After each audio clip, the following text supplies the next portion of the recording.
আরে শেফা, কোথায় যাচ্ছিস? দেখে তো মনে হচ্ছে খুব রঙে আছিস। তা গান গাইতে গাইতে কোথায় যাওয়া হচ্ছে শুনি? ভালোই তো দেখছি, দুজনে খুব রঙে আছিস। তা এত রং তোদের কোথা থেকে আসে, হ্যাঁ? আরে বাঘিনী মামি, আমাদের জমিতে আখ হয়েছে গো, অনেক বড় বড় আখ হয়েছে। এবার আখ বিক্রি করে তো আমরা কোটিপতি হয়ে যাব। ভেবেছি এবার আখ বিক্রি করে আমি পার্লারে যাব গো, অনেক দিন রূপচর্চা করিনি। যাচ্ছিস যা, কিন্তু এইভাবে গান গেয়ে গেয়ে অন্যের কান ঝালাপালা কেন করছিস?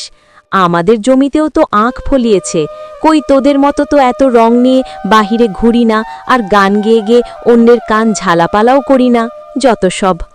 আচ্ছা বাঘিনী ভাবি, তোমার মনে রং নেই, তুমি গান কি করে বলবে গো? আর তুমি কি আমার মতো এত সুন্দর করে গান বলতে পারো নাকি? তুমি জানো এবার আমি প্রতিযোগিতায় নাম দিয়েছি। তুমি দেখো, আমি এবার পুরস্কার নিয়েই আসব। একদিকে আমরা আখ বিক্রি করে কোটিপতি হব, আরেকদিকে আমি গান গেয়ে বিশ্ব জয় করব। ওগো, একটু তাড়াতাড়ি করো না গো, আজ অনেক রোদ উঠেছে। আমি যে আর রোদে দাঁড়িয়ে থাকতে পারছি না, আমার ত্বকটা দিয়ে পুড়ে যাবে। আবার এই আখগুলো নিয়ে তো তোমাকে বাজারেও যেতে হবে। চলো চলো, তাড়াতাড়ি চলো। আসুন আসুন, রস খেয়ে যান, তরতাজা আখের রস খেয়ে যান।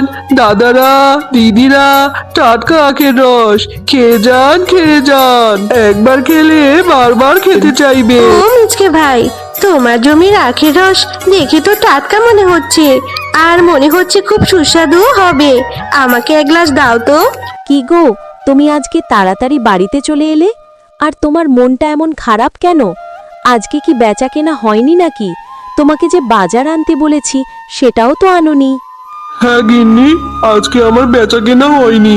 আমার মনটা যে আজকে ভীষণ খারাপ। আমার ব্যবসায় লাল বাতি ধরিয়ে দিচ্ছে ওই মিচকে। আমার কাছ থেকে আর কেউ আখ কিনে খায় না, সব ক্রেতারা মিচকের কাছ থেকে আখের জুস কিনে খাচ্ছে। হ্যাঁ গো, ওই মিচকে আর শেফা শিয়ালিনীর অনেক বার বেড়েছে। জমিতে দুটো আখ লাগিয়েছে বলে ওদের অহংকারে মাটিতে পা পড়ছে না। আজকে জানো, শেফা আমাকে যা না তাই বলে অপমান করেছে। ওগো, তুমি চিন্তা করো না গো, ওদের যেভাবেই হোক উচিত শিক্ষা দিয়েই ছাড়ব। জমিতে আখ লাগিয়েছিস বলে তোদের খুব বার বেড়েছে, তাই না? অহংকারে তোদের মাটিতেই পা পড়ে না। সেই আখই তোদের জমিতে রাখব না। তোদের আখের জন্য আমাদের আখের ব্যবসায় লাল বাতি জ্বলে উঠছে। ওগো, আমার মাথায় একটা বুদ্ধি এসেছে। আমি বলি কি, আজ রাতে ওদের আখ বাগানে দিয়ে সমস্ত আখ চুরি করে নিয়ে আসব। তারপর দেখব এত অহংকার ওদের কোথায় থাকে, আর কিভাবে মিচকে বাজারে আখের জুসের ব্যবসা করে। হ্যাঁ গিন্নি, কথাটা তো তুমি মন্দ বলনি। তোমার মাথায় তো অনেক বুদ্ধি। ঠিক আছে গিন্নি, আজ রাতেই চলো মিশনটা শুরু করে দেই।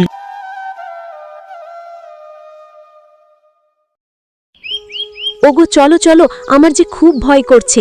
একে তো অন্ধকার রাত, তার মধ্যে আবার আমরা আখ চুরি করতে এসেছি। আমি তো তখন ঠিকই বললাম, কিন্তু এখন তো আমার খুব ভয় করছে। যদি কেউ দেখে ফেলে তাহলে মান সম্মান তো আর কিছু থাকবে না।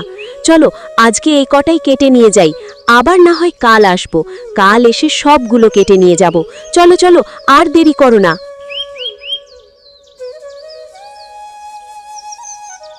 ওগো, আমাদের এত বড় সর্বনাশ কে করলো গো? কে যেন আমাদের জমির আখগুলো কেটে নিয়ে গেছে। আমাদের সব স্বপ্ন যে শেষ হয়ে গেল গো। কত কষ্টের ফসল আমাদের, কত টাকা এখানে খরচ করেছি আমরা। আমার যে সব স্বপ্ন মাটি হয়ে গেল গো। আমার আর পার্লারে যাওয়া হলো না। বউ, তুমি দুঃখ করো না, নিশ্চয় আল্লাহ তার বিচার করবে। ওগো, যে কয়টা আখ এখানে আছে এগুলোকে রক্ষা করতে হবে, না হলে যে এগুলোও চুরি হয়ে যাবে। ওগো, আমার মাথায় একটা বুদ্ধি এসেছে গো। আমাদের বাড়ির উঠোনে যে পুকুরটা আছে, আমরা ওই পুকুরে আখগুলো রোপণ করে দেই।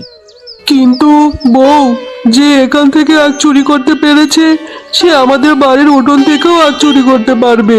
সেখানে নিয়ে কি কোনো লাভ হবে? আরে মিচকে, তুমি এত চিন্তা কেন করছো? আগে বাড়িতে নিয়ে আখগুলো লাগানোর ব্যবস্থা করো, তারপরেরটা পরে দেখা যাবে।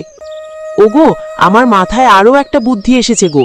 আমরা এই আখগুলোতে ইলেকট্রিক শকের ব্যবস্থা করে রাখি।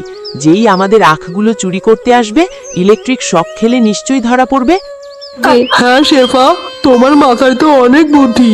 আমরা এই আখে ইলেকট্রিক শকের ব্যবস্থাই করে রাখবো।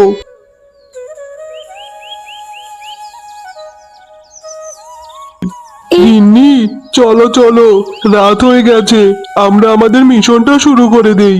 ওগো, আমার যে আর শরীরটা ভালো লাগছে না, তুমি বরং আজকে একাই যাও। সাবধানে যেও গো, দেখো কেউ যেন আবার দেখে না ফেলে। ওরে বাজি মিচকে, তুই তাহলে সব আখ কেটে নিয়ে গেছিস? ঠিক আছে, তুই কেটে নিয়ে কোথায় লুকিয়ে রাখতে পারবি? নিশ্চয়ই তোর বাড়িতেই রেখেছিস। আমি তোর বাড়ি থেকেই সব আখ চুরি করে নিয়ে আসবো। হা হা হা হা হা। ওরে বাজি মিচকে, তুই তাহলে বাড়িতে পুকুরে আখ চাষ করছিস? ঠিক আছে, কোনো ব্যাপার না, আমি এখান থেকে তোর এক চুরি করে নিয়ে যাব। ওরে বাবা রে, এদিকে কারেন্টের শক দেওয়া। ওরে বাবা রে, মরে গেলাম মরে গেলাম, আমাকে বাঁচা বাঁচা রে, আমি মরে গেলাম। কেউ আছো, আমাকে বাঁচাও। ওরে মিচকে, ভাগ্নে আমার, কোথায় গেলি রে, আমাকে বাঁচা। ওরে বাঘ মামা, তুমি তাহলে আসল চোর? ছি বাঘ মামা ছি, তুমি এই জঘন্য কাজটা করতে পারলে? উচিত শিক্ষা হয়েছে তোমার, এবার তুমি শাস্তি ভোগ করো। হ্যালো বন্ধুরা, গল্পটি যদি ভালো লেগে থাকে চ্যানেলটিকে সাবস্ক্রাইব করে দাও এবং পাশে থাকা বেল আইকনটিতে প্রেস করে দেও। আর প্রতি সপ্তাহে নতুন নতুন ভিডিও দেখার জন্য আমাদের পাশেই থেকো। ধন্যবাদ।